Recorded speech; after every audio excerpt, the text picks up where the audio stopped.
Ms Macmillan. Thank you very much, Presiding Officer. Presiding Officer, I just want to apologise to myself for just coming in slightly late at the very beginning of the session. Presiding Officer, at the outset, I will concede 1 point to the Tories with regards to the motion that we are debating today. It is abundantly clear that there are a range of issues facing my party at present.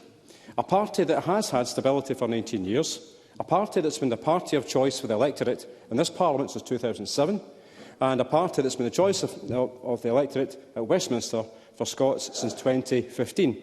The issues are certainly not of my choosing, but I am convinced that we will get through them.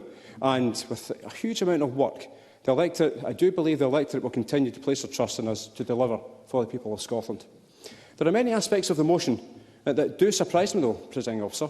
I'm pleased that the Tories seem to now accept that Westminster doesn't speak for Scotland, as their motion speaks of, and I quote, the governing party of Scotland. The Tories continually proclaim that Scotland has got 2 governments.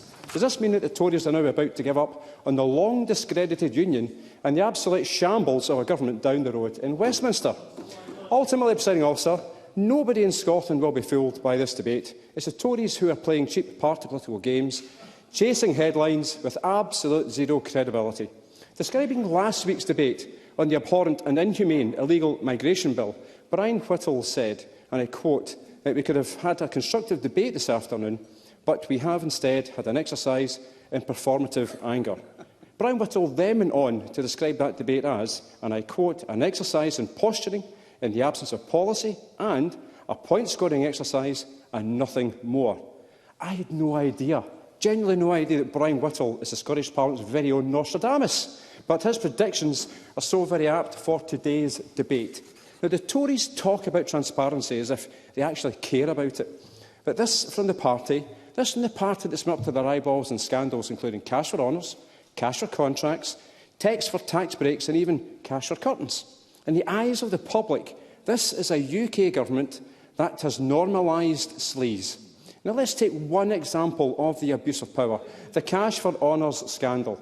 15 of the Tory party's main treasurers who happened to hand over £3 million to the party were coincidentally given life peerages to the House of Lords. 22 of the Tory party's top financial backers have all coincidentally been given peerages since 2010. In total, this group has stuffed the Tory party coffers with £54 million. Yes, £54 million. Now, we even have a situation where the former Prime Minister, Boris Johnson, tried to give his dad a peerage. Come on!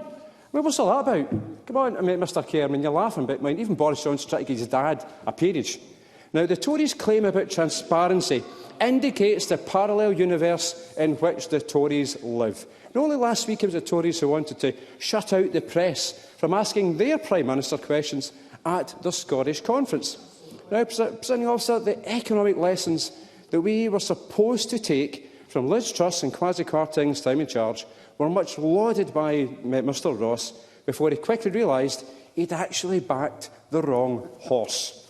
Now, this is on top of the lying and scheming of the Brexit campaign, led by Boris Johnson, which is estimated to have made the UK economy 5.5% poorer now than it would have been if we'd stayed in the EU, and with UK import and exports expected to be 15% lower also. And it's no wonder the IMF predicts that the UK is set to be the worst performing economy in the G20. So, Presiding Officer, the Tories want transparency.